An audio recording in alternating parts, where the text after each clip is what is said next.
ebele au bozolanda biso na Kinshasa, na Brazzaville, mais aussi Mokili Mobimba, clin d'œil de Konabiso Dosta Kimbanza, producteur ya émission Oyo Makasi Pekitoko Oeza Kolobelabino ba réalité ya Mboka Nabiso République démocratique du Congo sans tabou et na profondeur nyonso. Tata ba mama bandeko.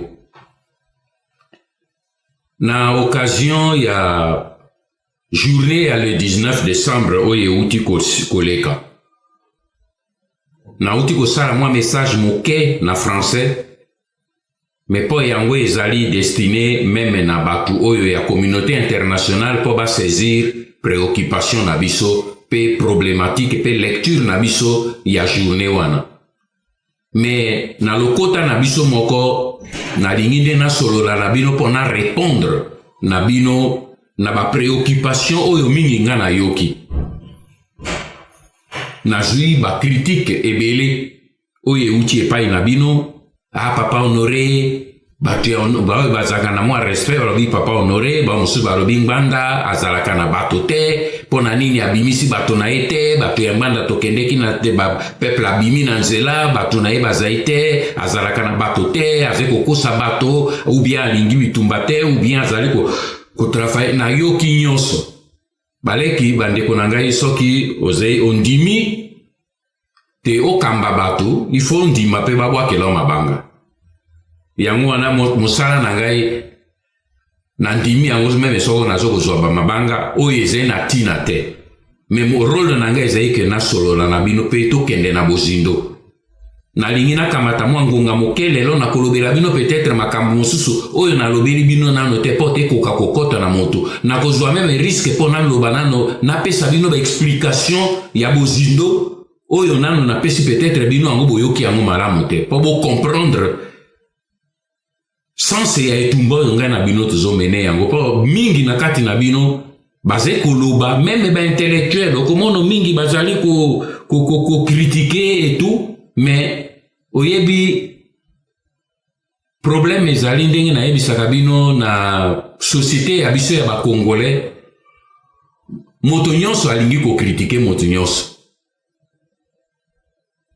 moto akoyeba te ke domaine wana eze domaine na ngai te natuna nde explication te moto nyonso alingi komi présenter comme spécialiste soki yo lobi na ngai lelo nakende kosala critique sur la médecine nakoloba no nayebi eloko te mpe naze na soni te nakoloba nayebi eloko te mpo nga nayekola médecine te soki yo oze na domaine eze ya yo te zala na humilité ya koluka kotala ke domaine wana eze ya ngai te natuna nano bato bayebi mosala wana ezali nini parce que bitumba toze kobunda nango koconduire basoda koconduire bapolicier koconduire bato ya mosala ya secret ya molili koconduire peuple mpo na baaction ya soulèvement baaction ya guérilla esalaka yango n'importe qui te baleki na ngai bandeko na ngai esalaka yango bato oyo bameseni na mosala wana bomonaki lokwa na baamérique latine Che Guevara bato basali misala minene kuna président ya Cuba auti kokufa ezali bato oyo boye balengelemeki na mokosala mosala wana mpe ntango bakoti na kati na yango bato bamonaki resultat na yango bato oyo baze koloba na ngai babi no nini osali eloko moko te eloko nalingi kobanda liboso mpo na kotuna bino mpo na koloba na bino yango oyo il faut kozala soko ozali intellectuel zala na courage bino ba congolais bozai na problème nga na bengaka la lâcheté intellectuelle okomo yango wana ezo sala ke ba politicien bazo sakana na bino peuple congolais parce que balobi chaque peuple n'a que les dirigeants qu'il mérite soki lelo tozai na ba dirigeant moko congolais médiocre bazo sakana na bino c'est parce que peuple pe azo mérité yango parce que na situation ya le 19 to solo la vraiment na kimia pe na bondeko na situation ya le 19 nani abengi bino po bokita na nzela nani abengi bino apesi bino promesse ke tokende kopesa carton rouge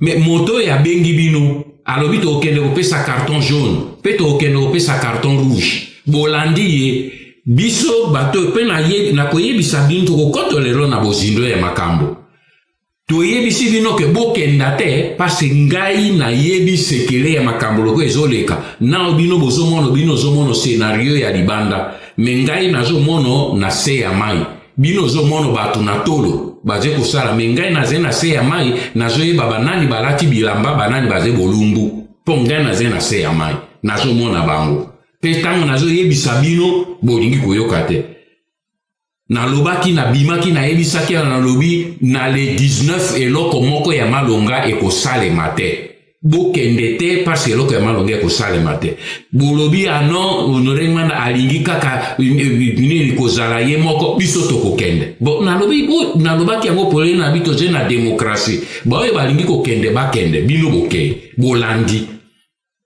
mais maintenant moto bino bolandi ye te bino boke kopesa Kabila carton rouge le 19 décembre bokomi kuna motu wana ye koloba na bino abite nini le 19 décembre boyebake banda lelo motu wana aze isusu président te mais bino boresiste mais boresiste kaka pacifiquement bofukusa ye te bosala yango kaka pacifiquement mais ngai le 21 biso ozozonga tozokontinue masolo na ye boyebisa ngai bino olie botuna ye mais carton rouge oyo olobaki oye kopesa mais moto oyo yo arbitre opesi joueur carton rouge olobi allez vous sortez du terrain et puis olobi non toke ko négocier na ye pendant deuxième mi-temps to continuer ko beta match na ye ezalaka et ça les maka mais pendant nini bino botuna moto oyo abengi bino po akende kotalisa bino akende bokende na ye po apesa carton rouge cela veut dire expulsion du terrain.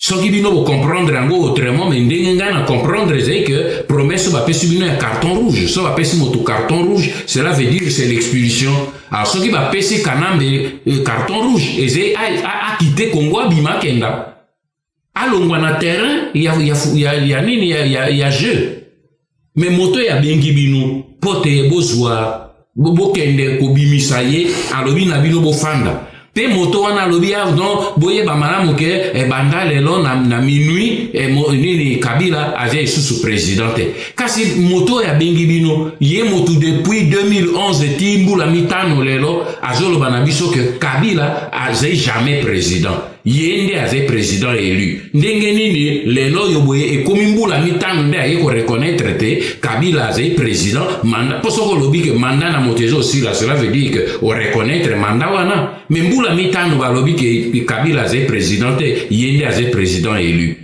bino boko tuna ete bozongi boya ba mais nini Honoré Ngbanda batuna e wapi ainsi de suite et ça les makabale kinanga est-ce que ça les maka moto epenza ze na logique ya motu ya bongo na babatu nyonso baze ko réfléchir yo lobi okende obi babengi ngai kuna poto kende ko sala opération ndeko na lobi ko kende te opération neze ya lokuta yo bite na ko kende kaka parce que asali promesse to ko benga na bango bokei kuna ebeti poto siko balu to bandi ko tombo ko nande kono mais ndenge nini yo yakite ndenge nini yo ko sunga biso te est-ce que ça les makabale kinanga mais peu importe nandimi po na ze papa que bozongi la kaka pena mais à quelque chose c'est malheureusement pour malamu to comprendre po tina nini eloko na lingi na no bo comprendre yango na ko fungola parenthèse mo ke po lelo na lobi na kuyebisa bino certains points oyo na aborda ngo jamais na bino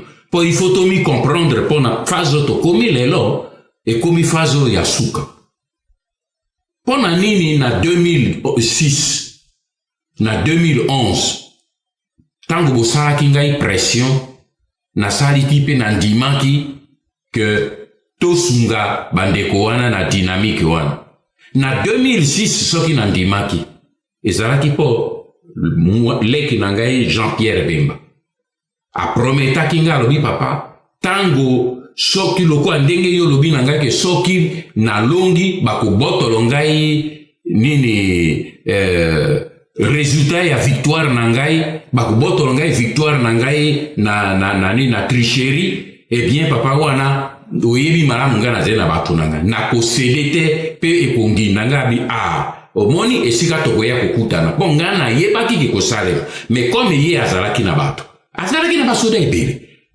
toloba maintenant langage polele azalaki na basoda ebele azalaki na mandoki azalaki na masasi azalaki na baavion donc azalaki na bacondition nyonso pour que toteleme mpe tobunda na bato wana na période wana tala tino nga nalobaki malgré que schéma na bango ezali schéma ya libération te mais tokokende kosuka biso nyonso na schéma ya libération na ndimaki na 2011 na korevele bino lelo quelque chose on ayebisaki bino te mpo na nini nga na ndimaki kosoutenir nini dynamique ya papa ya Kulutu Etienne Tshisekedi papa Etienne Tshisekedi mpo na bino bana mpo nga na kobenga ye Kulutu. Pourquoi na ndimaki ko soutenir ye? Pongai na ye bisaki.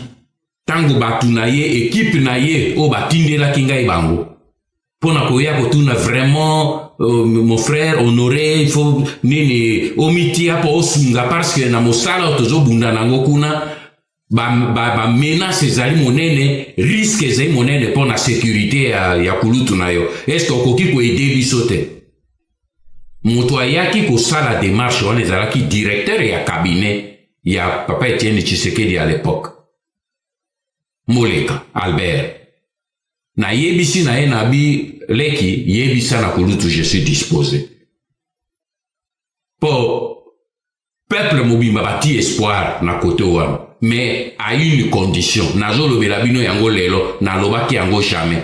Parce que naze un homme d'état. Soki te tozo yoka na makambo mususu. Ezali a sekere, mais to comme na niveau que na moni, il faut parfois na lobela bino certaines choses au bino boyebite. Pour na jol ba muto aze vivant. Na bi na kosunga bino. Parce que bino boze na force ya kotele mi sa peuple.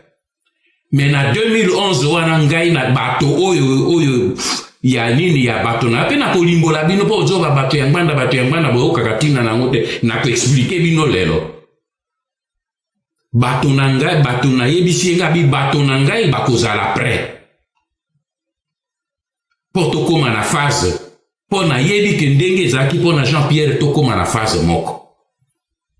Na lobi to yoka na nina papete il faut ti ngai na contact na ye po ngai na lingi na zwa assurance na ye que tango to bakosala nini akosala ba élection bakobotolo ye résultat ya victoire ndenge basalaki na Jean-Pierre mais na ye aze na force oyo Jean-Pierre azaki na ngote force populaire ngai na sengi na yebi ke aze na basoda te mais ngai na ze na réseau ya basoda baze na kati na mboka na kolimbola bino lelo eloko nini na bozo benga batu ya mbanda na bi na ye batu na ngai bazali prêt pona na dynamique oyo bazali prêt mais à une condition. Papa Etienne Tshisekedi ye akitisa bato na nzela. Batu bakita pona kokanga ba institution po bato na ngai balobi parce que loko bino bozo ko comprendre te. Batu oyo bozo ba batu ya pangwana na fungola parenthèse pona kozongela côté ya Papa Tshisekedi po bo comprendre.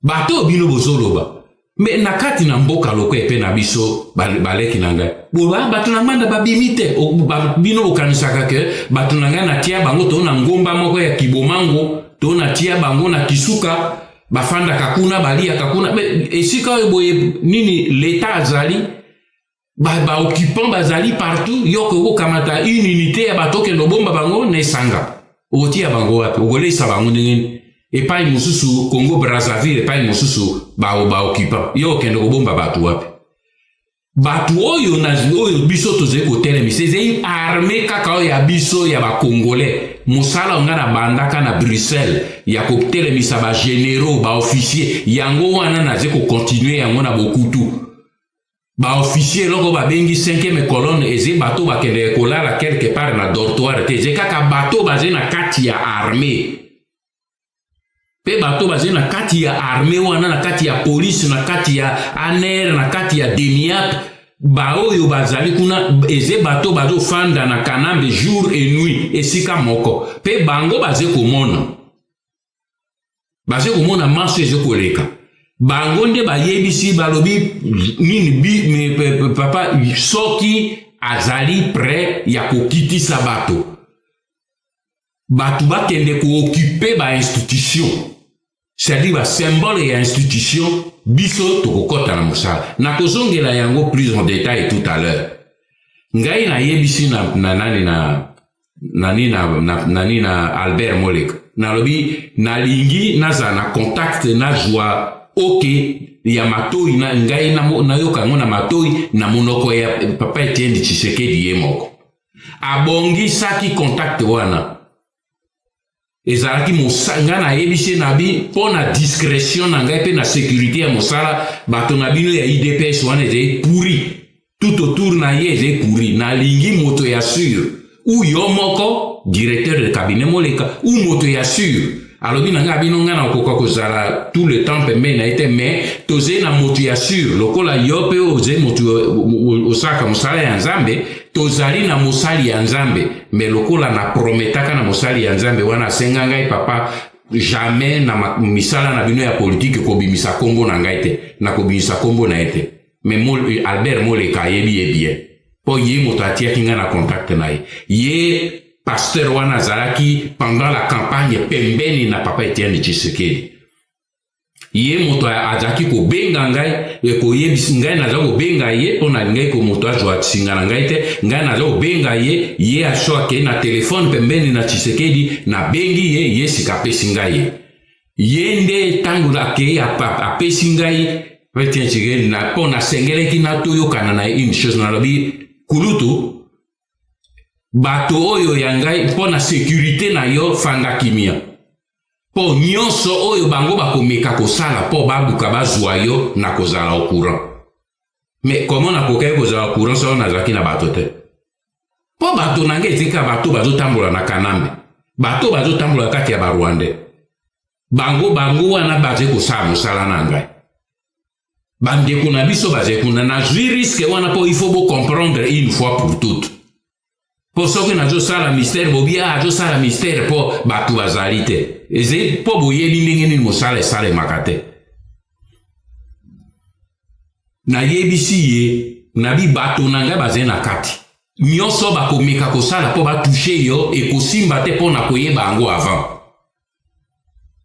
nazwi papa Etienne Tshisekedi nabi me nalingi nazwa assurance moko que tango bakoya kobotolo yo résultat ya victoire na yo bwaka mbela toyokana yo yebisi biso ke okobwaka mbela bato bakita mpona okipa ba institution esika bato oyo ya biso eze ya ngai te bato na biso bandeko na biso baze na kati kuna esika bango bakoya korejoindre peuple wana bango bakoya liboso te bakoya soko peuple akomi na nini alobi na ngai ntango nazwi ye nalobi bo kulutu voilà alobi na ngai pas de problème lokwa ye pe alobaka na singa mingi te ngai pe nazali na intérêt naloba na singa mingi te alobi devant pasteur wana po ezalaki na telefone na ye alobi ok mon frère il n'y a pas de problème tokosala yango ndenge wana ngabi mais pour le reste ba sécurité na yo nakopesaka ba information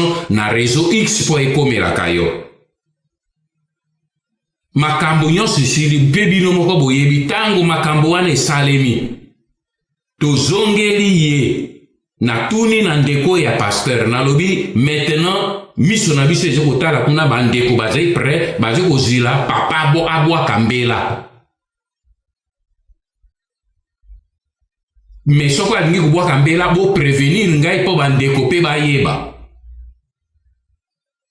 eleki mwa mikolo ayebisi ngai alobi akobwaka mbela na kati ya poso ezoya akobwaka mbela bandeko mpe nalekiseli bango message balobi problème ezali te asala te biso miso na biso ezotala mouvement ya peuple mais bino nyonso bolandaki mokolo mbela wana eyaki déception mbela yango ezalaki nini bolala pongi ya babebe Jean-Pierre Bemba alobaki na ngai akoagir me mokolo ngonga ya koagir ekomi alobi j'ai accepté l'inacceptable.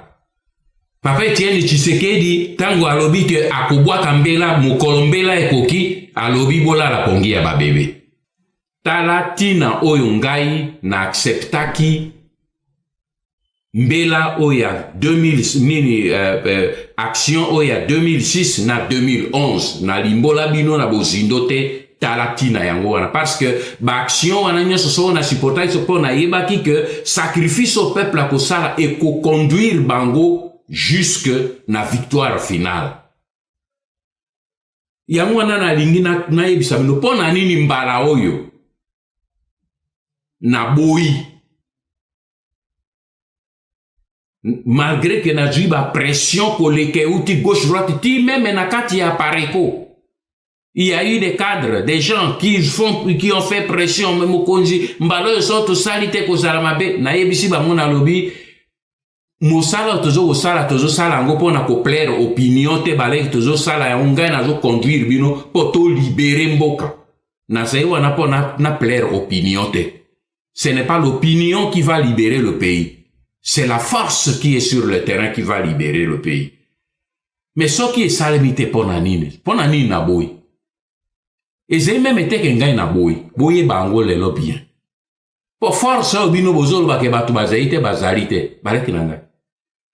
Soki batu wana bazalaka te. Ndenge lokwa na zo yebisa bino. Bino bozo kanisa ke force moko ko uta na mapata pe ko kita. Tona tia yango na sie mabele, tona bumba yango na kati ya ferme moko bakobima. Mais wana je bozoba. Ça ne se fait nulle part au monde. Bato yo nazo benga 5e colonne bazali na kati ya armée, bazali na kati ya police, bazali na kati ya ANR, bazali pe ba Rwandais ba yebi yango. Pona kufungula parenthèse moke l'équipe poso moko avant une semaine avant la date ya le 19.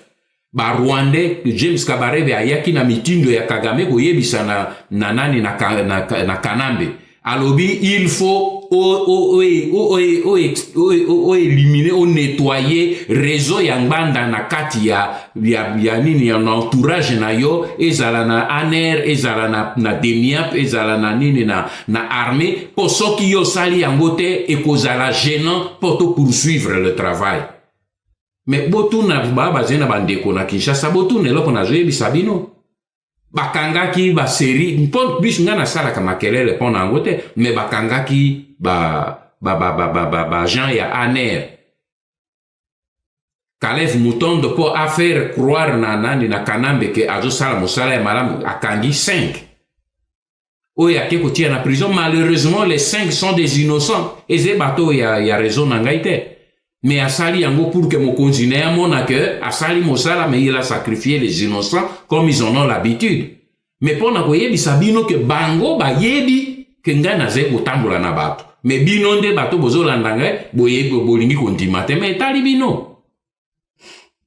Nga na zo travailler pour na libérer mboka mais porte na sala bino plaisir te.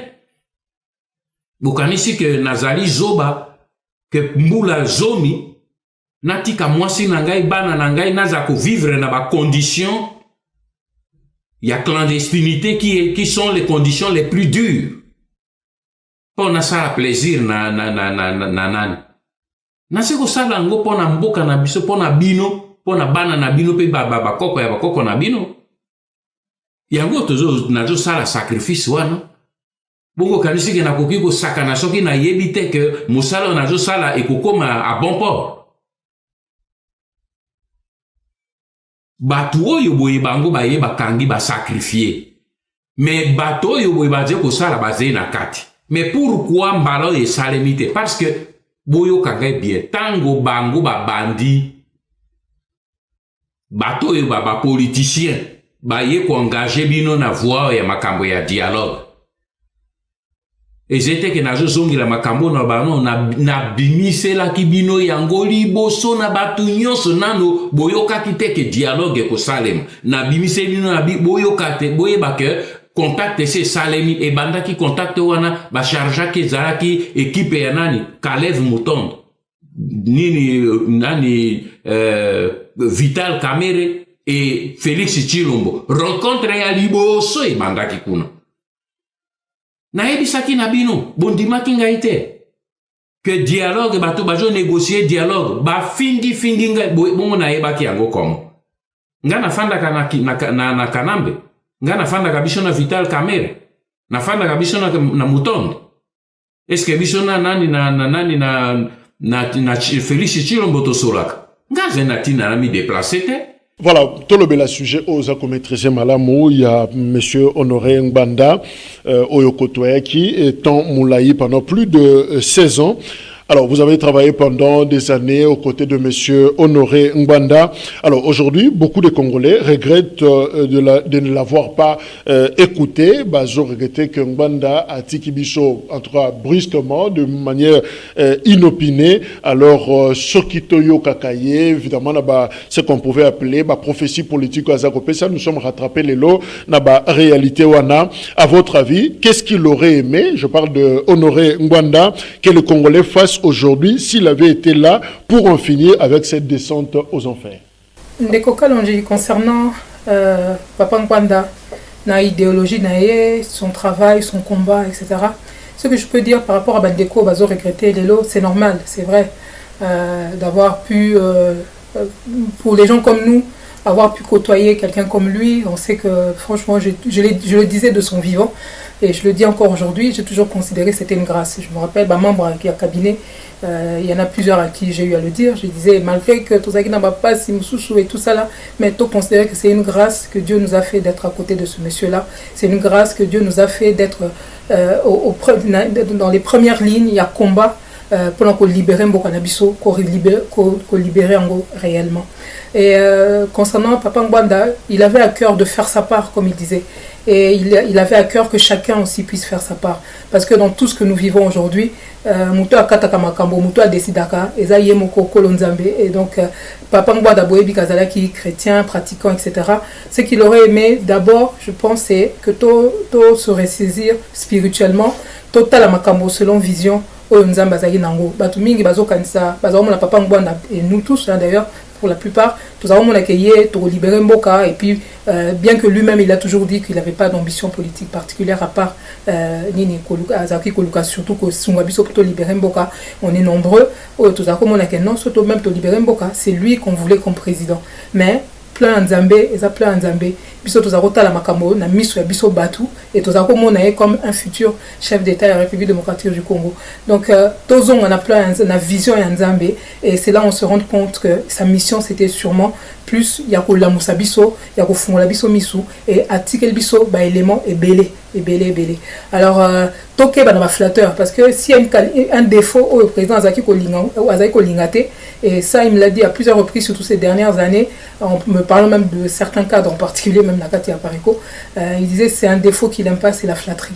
Et donc il y a des gens qui peuvent parler de Papa Ngbanda, machin, mais net il forme quoi flatterie, net dans le sens que bah oui, on se cache derrière ce soutien-là au discours de Papa Ngbanda, à son idéologie, mais plus parce que ça rentre comme dans l'air du temps, plus parce que aujourd'hui beaucoup d'éléments lui donnent raison, et on fait genre on lui donne raison, mais en réalité bazo ça les langoté. Botala ba mingi bazawana bazolo Papa Ngbanda avait raison, mais qu'est-ce qu'ils font?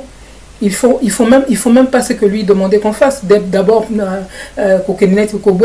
élection par exemple et tout ça. Donc, il faut faire attention que derrière ces discours, ça cache plus des opportunistes ou autre chose. D'abord, on a sens à m'abêter parce que bon, les gens sont ce qu'ils sont. Mais comme je disais tout à l'heure, si on veut régler un problème, eh ben, on met carte sur table, on se dit les choses comme elles sont.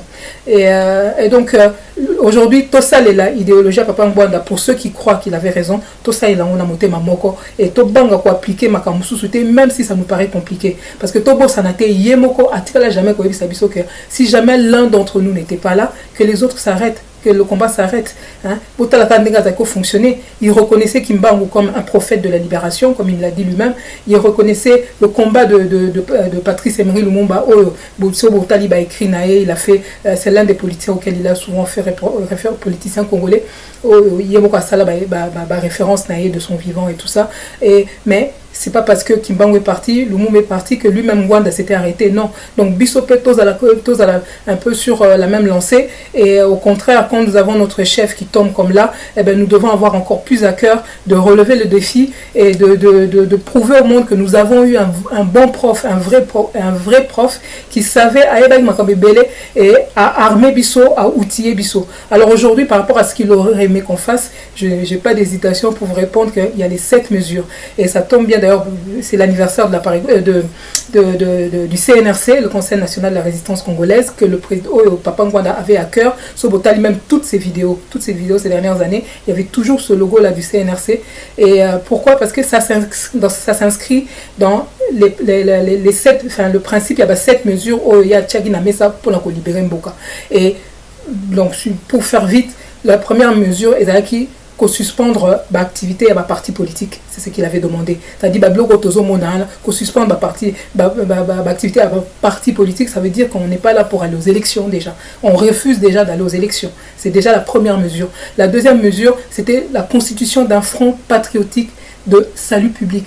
Ben, l'embryon nango comme nango CNRC. Et on est en train de fêter, c'est le 5e anniversaire, il y a CNRC depuis le 12 août. D'ailleurs, je souhaite un bon anniversaire à tous ceux qui font que le CNRC continue aujourd'hui, tous ceux qui croient au travail que nous faisons et qui s'inscrivent justement dans ce qui étaient les préoccupations du président, où il faut mettre en place une plateforme, où il faut résistant, pas pour aller chercher le pouvoir simplement ou quoi, non, pour s'organiser, pour libérer le pays. C'est ça la priorité. Et ensuite, en troisième point, Ezaki, le retrait des opposants politiques des institutions publiques. Il a essayé de faire ça de son vivant. Il y a aussi un politicien, on a contacté plusieurs, etc. Il a fait même une vidéo, une communication par rapport à ça, pour constater que opposants, pour la plupart, qu'on renonçait à cette marche purement politique, etc., politicienne et tout, pour se concentrer uniquement sur la libération du pays. Ensuite, le 4e point est le déclenchement d'un vaste mouvement de désobéissance civique. C'est à peu près ce dans quoi nous sommes aujourd'hui, parce que toutes les étapes là, on a eu le temps de voir un peu ce que ça donnait. Et là, aujourd'hui, Bisso Moussala Otozo Sanet na RC ou bien na CNRC, et ça justement pour Moussala a poussé la population vers cet état d'esprit, il y a désobéissance civique. On reviendra sûrement dessus dans les jours qui viennent, parce qu'on est vraiment en plein dedans. Quand vous voyez les mamans c'est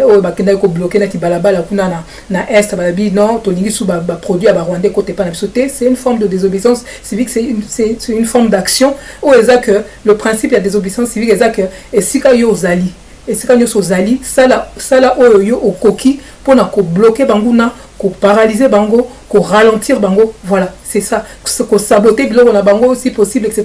C'est ça, donc nini fazo toza surtout les lots. Et après cette étape là, la quatrième étape, la 5e étape est un appel où il faudra qu'on lance à un moment donné pour que le peuple puisse s'approprier symbole et pouvoir. Et ça, c'est le début du soulèvement. Mais pour arriver à ça, il faut déjà que le peuple a affiché état d'esprit où il est conforme à ça. On ne doit pas parler des élections. On ne doit parler que de soulèvement populaire. Et donc soulèvement populaire, mode d'emploi. Et si quand nous zali banda ko repérer batou yo monique boza état d'esprit moko bo banda ko s'organiser, communication boza ndengeni, déplacement boza ndengeni, est-ce que boza na kati ya réseau ou boza ko s'informer, etc. Voilà, c'est ça la 5e mesure. La 6e mesure, c'est un appel commun à l'adresse des militaires, des policiers, des agents des services spéciaux à soutenir le peuple. C'est-à-dire, bon, on dit que na Mali, peuple a bimi, après, makasi, mais il y a des choses comme ça peut se faire aussi à peu près simultanément, et ça a un timing fixé, et ça il y a un certain nombre de paramètres qui doivent être réunis pour qu'on arrive à cette étape-là. Et enfin, cette 7e étape, où on est concerné plus bateau et biso la diaspora, on doit aller, donc l'occupation générale par la diaspora des ambassades de la RDC. Voilà ce que vous pouvez sango, li banda que awa, biliaki bango bisibikoki, mutozi récupérer makamna biso. Donc voilà, diaspora peut aller faire, c'est ça qu'on faire savoir que ça y est, le Congo est revenu dans les mains des Congolais. Biso mo va décider makamna biso, etc. Ce sera sûrement un très grand jour. Mais voilà un peu l'étape, et je sais que c'est sûrement ce que le président aurait aimé faire que nous fassions aujourd'hui. Biso bangbandiste, biso bao tozaki pembe nae, on s'inscrit là-dedans, et donc voilà, c'est un peu pour faire court, puisque n'avait que total son milité. Voilà ce que je peux dire, mais c'est le genre de choses sur lesquelles nous allons revenir plus tard. La première chose à faire sur le lobby Kolinga papa Ngbanda, sur le lobby Kazaki n'a raison, ça là oya lobby. Ce que monique muto azo tenga par rapport à ma campo papa Ngbanda zakolo ba, boye ba na uto sa minotoza ba ndokebele fo to ba na okanga ba. Alors, certains politiciens congolais continuent à penser que les élections, je parle déjà des élections il y a 2023, les élections restent une solution et commencent déjà à se positionner directement ou indirectement. Ils sont nombreux, hein, il y a qu'on soit déjà parole, Martin Fayulu Azaki investi, na parti naye Nakisangani, Adolphe Mozito, Jean-Marc Kabound, Franck Diongo et les autres, baza déjà de nous Mukwege aussi, baza qu'on s'est positionné. Alors, qu'en dites-vous? Classe politique congolaise, même Bato Bazaki, un peu activiste, tout le monde commence un peu à se positionner comme politicien. Hein, et puis il y en a qui commencent à se mettre un peu en ordre de bataille pour des élections dans un pays occupé. Ça veut dire que les conditions ne sont pas réunies. Il y a une partie de notre territoire qui ne nous appartient même plus pratiquement. Kaemba et Zakuna, na Katanga, une partie comme Izambi, Mtazo occupé, na Est, nous n'en parlons pas, etc. Donc la balkanisation, au moment où la balkanisation est effective et on devrait plutôt se mobiliser contre ça, eh bien, on voit des gens qui commencent à s'engouffrer dans cette espèce de je ne sais pas comment on peut appeler ça, enfin, élection, hein, comme disait le président, on a agité la cloche de Pavlov et hop, voilà, il y a tout le monde qui va s'engouffrer là-dedans. Mais c'est vraiment malheureux de voir ça. Et particulièrement par rapport à Bandeko et Lobby aux cités, Ndeko Fayulu et puis Mukwege, il se trouve que les deux ont eu à parler avec le président, en tête à tête entre guillemets, dans un téléphone, et en ma présence. Hein, pour Ndeko Fayulu, vous le savez, le président a fait une communication après pour se démarquer. Il y a ligne de combat, il y a Fayulu, il a été clair, Alobaki Fayulu, Aza Nasingana Kingo, j'avais rediffusé ça depuis le décès du président, j'ai rediffusé ce message-là, hein, et le président avait déjà tiré sa conclusion par rapport à Martin Fayulu, c'est dire que nous on ne croit pas en ce qu'il fait aujourd'hui.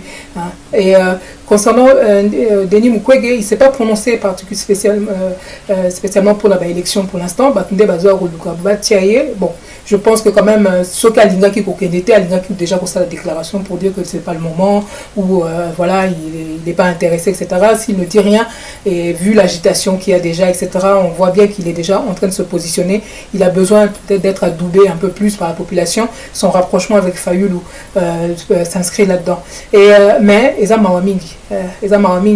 Et donc c'est à nous, tout à l'heure, quand il y a des Congolais qui prennent la mauvaise direction, il faut qu'il y ait d'autres Congolais qui prennent la bonne direction. Il faut qu'il y ait d'autres Congolais qui tiennent et qui s'opposent à ceux-là. Parce que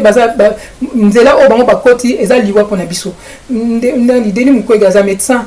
On n'administre pas un traitement. Pour administrer certains traitements aux malades, il faut que le malade soit dans les conditions pour supporter le traitement, pour que ce traitement-là ne soit pas aussi une forme d'euthanasie en réalité par rapport aux malades. Aujourd'hui, le Congo est malade et aller parler des élections pendant que le pays est occupé, c'est une forme d'euthanasie, surtout dans la phase autocomie, puisqu'on devrait plutôt se mobiliser rapidement, puisque la balkanisation nous pend déjà au nez. On est déjà en plein dedans dans la cité, espace, il y a déjà sans compter, oui, européen, et tout ça. Donc, c'est là-dedans que nous devrions nous concentrer. Aujourd'hui, tous les Congolais, il y a la majorité de Nabino Boza suffisamment outillés pour savoir que c'est la mauvaise direction. Tom Mekana nous autant Tomeka quitté, Bango se baso continue ko bunganzela et Talibango. Mais on ne peut pas toujours prendre en plus les mêmes pour recommencer et continuer à retomber encore dans les mêmes tares, les choses avec une situation qui ne cesse de s'aggraver. C'est pas parce que Mindele Balobiso qui ni que biso pe photo ndimaka chaque fois. Pour Mindele pe la mort bazo ça la peu en fonction au bango bazo kuta. Bato baza ko ne kuna balo bazo représenter biso, ils sont en train de vendre, de mettre sur la table n'importe quoi. Aujourd'hui ce bolo qui bango Mindele au bazo la classe politique congolaise n'est pas sérieuse et ce qui est quand même assez dommage concernant Ndeko Mukwege Oyo voilà, apparemment Azo qui est une naissance, il y a l'élection, j'ai eu à causer avec au moins un de ses collaborateurs, etc. Donc bon, voilà, Azo apparemment il s'inscrit quand même un peu dans la ligne vision où il y a communauté internationale, où en réalité ces gens-là, ils ont d'autres idées, d'autres visions, d'autres visées par rapport à Mabele Nabiso. Donc il faut ôter les mélanges, c'est le lot de tous les peuples. Il y a un moment donné, pour ce qui nous appartient, pour des principes qui sont les nôtres, nous devons être prêts à nous battre, à nous lever pour ça. Et puis, par rapport à la conversation qui n'a après notamment entretien il y a des Nimukwege et puis dans les jours les mois même qui ont suivi concernant des Nimukwege, il y a un diplomate qui a remis ça un peu sur la place publique, etc. Robert Mbelo, et puis il y a d'autres Congolais qui en parlent, etc. Donc comme je disais tout à l'heure, il y a des choses, si on veut régler les situations, on doit dire les choses très clairement, très ouvertement, et que la madame Ndeko Denis Mukwege abimise la biso arbre généalogique au moins jusqu'à la 4e génération, parce que Tozo Yokape, on a la solo la président avant Akoufa, etc. Et aussi que moi clarification à la côté à part ça, je n'ai rien de particulier contre lui, je trouve que bon voilà, c'est un bon médecin et tout, mais par rapport à la situation Bokanabiso, il y a des problèmes de conflit d'intérêts, etc. Donc on doit savoir exactement qui est qui, et il serait bien, il serait une bonne chose plutôt que de laisser les gens aller peut-être dans voilà comme ça là, à clarifier à ce point-là, parce qu'ils ont le Bama Mingi, et puis Biso Moko Nakati, enfin Biso na travaillé na président, etc. On était déjà en train d'essayer de trouver, de vérifier ça. Donc je voulais en parler directement avec ses collaborateurs. Il y en a un que je devais rencontrer même, bon l'entretien n'a pas pu avoir lieu, mais voilà, écoutez, c'est fait. Voilà, et je pense que Ezan Andega m'a bêté, ceux qui sont famille, on parle de tout, et ben voilà, donc les questions pour clarifier. On a besoin d'arbre généalogique, on a repéré sa binotile 4e génération, parce que parler juste de père et de mère, que c'est pas suffisant, il faut qu'on mette plus loin. Parce que tout le monde dit que mingi bazawana bavandeli biso bablo mingi à la clarté. Tosilisa na motuna oyo na wetali justement combat ya libération ya République démocratique du Congo. Comment comptez-vous faire aboutir ces combats à l'absence justement? Il y a Honoré Mbanda ou Azalokola géniteur, Azalokola Mubandisi, combat on a pour la libération. Comment la résistance compte-t-elle libérer le Congo? Est-ce que ça utopite? Est-ce que ça bandoto, rêve, bozako raisonner? Lelo Honoré Mbanda Mutabanda, Makambuana, Yozaki Pembe na Yazali Suna Bomoite. Est-ce que vous pensez que vous avez suffisamment de muscles pour continuer combat wana ya libération et République démocratique du Congo ou carrément to s'autoriser à kolobake to conjuguer yango au passé? Madame Okeke. Que bandeko mingi baza ko se poser la même question, mais boye ba que papa Ngwanda avantage yazaki na par rapport à ba politicien mingi, c'est que d'une manière générale, c'est quelqu'un de par son expérience professionnelle, sa formation, donc mutaba service mutami souminei force na bango ezanini, c'est que il prépare toujours le coup d'après. Bamona musika et puis se prépare sur le long terme. Et papa moi Nazaki Kobisa Biso a publiquement que lui, il était candidat surtout à nous aider, à aider le Congo à se libérer. Donc c'est comme quelqu'un qui a balisé le travail, il y a résistant. Et pour nous qui travaillons aujourd'hui qui continuons le travail depuis qu'il est décédé, n'a pas contact et bello, on a vu même la Katiamboka ya bato bazaki pour travailler naïe. Je vous dis sincèrement, c'est vrai, papa il a balisé le travail et Bablo donc peut-être à l'époque où même Bablo Msutoye Bakite etc. n'a pas contact on a vu na bato na zo solana bango bao Msusu bazako travailler naïe.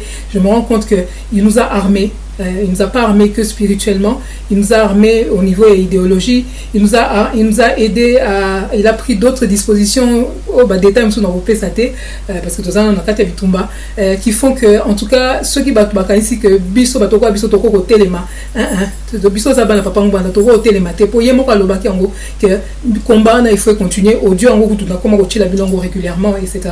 Et puis nga mutoko la ngai na banda qui combat nazaki beaucoup te sa portrait nga awa.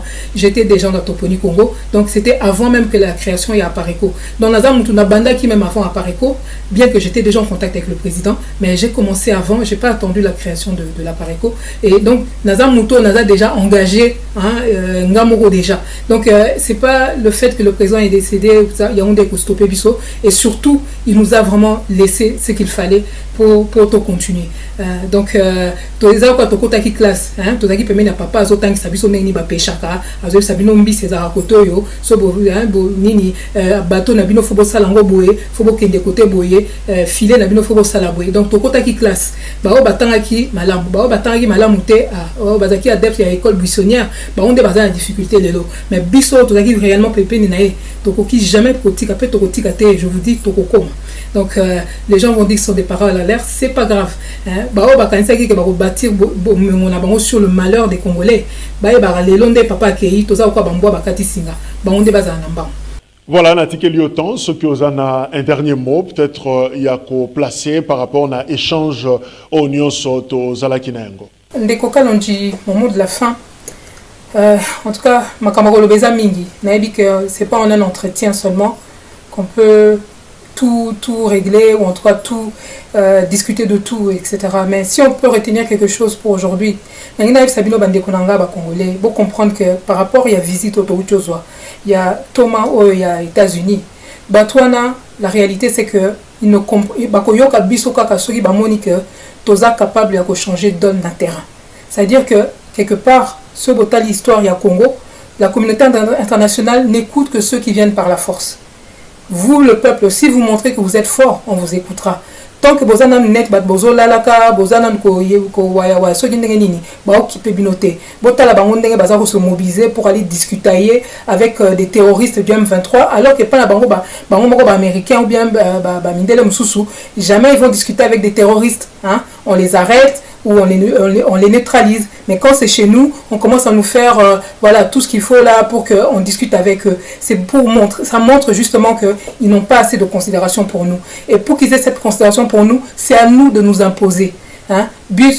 Peuple, c'est à nous de montrer que ce pays-là nous appartient et que nous sommes prêts à le défendre jusqu'au bout.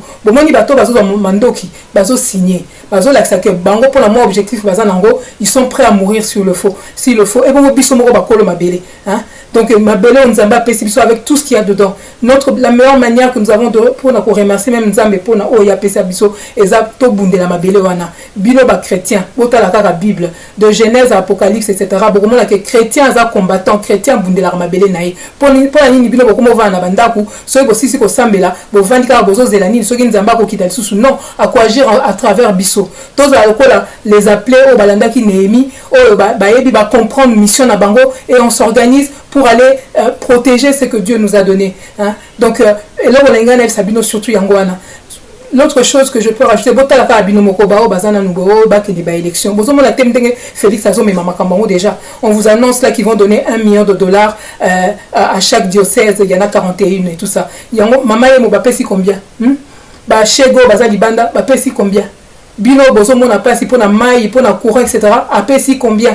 Donc, ce qui nous appartient, la boïté va faire l'église catholique quelque chose. Mais est-ce que c'était vraiment la priorité? Est-ce qu'il n'y a pas d'autres priorités? Congolais, besoin de non, il y a quelque chose qui ne va pas. Et puis, même l'élection, à chaque fois, il vous fait des bras d'honneur parce que alors, ce que nous voulons, nous devons aller l'arracher. Hein. L'église catholique, c'est pas une église d'État. Et puis, il n'y a pas qu'une seule église. Il y a les protestants, il y a la confession, il y a les musulmans, il y a les nini. Bon, c'est quoi ça? Hein? Il y a quand même un sérieux problème. Vous voyez bien que ça part mal. Alors, pour la Nini, vous allez continuer à s'enfoncer là-dedans. On doit arrêter avec cette histoire. Il y a une élection. Toské déjà 3 fois. Et aussi, Papa Ngwadalobaki, 4e fois, le Congo ne sera plus Congo. Et on a tous les éléments aujourd'hui. Américain, discours au bazo tenir au eza ya langue de bois en réalité bazo esquiver parce que bazo gagner temps parce qu'en réalité bazo même biso déjà na balkanisation bo fungola misu hein bandeko langai hein aujourd'hui comment ça se fait qu'on est dans un pays où les koulouna en cravate sont récompensés hein on les arrête mutayi bagi ba million à sali samba okota na prison après ba bimisie azo ko se pavaner ba wana na ba feti pendant que na kivu kuna bazo kufa tous les jours ba bataka na ba feti ba jouisseur etc hein et nos enfants qui ne s'en sortent pas, hein, qui deviennent des enfants de la rue, etc., qui finissent Koulouna, etc. Voilà, le nouveau bagne où on les fait travailler pour que intérêt n'a pas. Donc ils les prennent maintenant comme une main d'œuvre à leur solde, alors que donc, quand vous êtes un koulouna en cravate, on vous laisse. Et quand vous êtes un enfant, un désœuvré, etc., au lieu de vous encadrer, de vous aider simplement, etc., là, oui, on bazo zingabino. Même un simple chanteur, le Kivousien, là, oh, Bakangi et tout ça, Nabuluo, ou bien, non, je ne sais plus où, Batine, ou quoi. Donc, bazo Kanga, quelqu'un pour avoir chanté. Vous vous rendez compte? Mais ceux qui volent des millions, eux, ils sont absous. Donc, on est en train de marcher en pleine aberration. Pourquoi? Parce que bis au peuple, tozo tikabango. Alors, reprenons ce qui nous appartient, mobilisons-nous, organisons-nous, beaucoup en la résistance. C'est le message de la fin que je vais vous donner. Voilà, Ndeko Kalonji, merci pour l'accueil, merci Dosta pour le travail depuis longtemps. Voilà, mais merci à vous tous et à bientôt peut-être. Merci. En attendant, le mot de la fin. Bobongam. Voilà, merci. Tokomina Souka, il y a interview, il y a Mokolo Nalelo. Je rappelle que Toyamba qui candide au Keke, Oyo Azali Moko, il y a combattante, Bato Bazako Bunda pour la libération.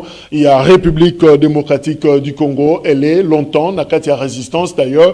Toute Kopé sa portrait naïe, na Ebandeli. Il y a émission Oyo. Merci, Madame Candide au Keke pour la disponibilité pour répondre à la question Nabiso. Merci également, Nabino Bozaki Ebele. Il y a Kolanda, émission Mokonalelo. Clin d'œil encore une fois, na Dosta Kimbanzia, Oyo, à Zapé Nabiso Longo pour la production. Il y a numéro Mokonalelo. Merci.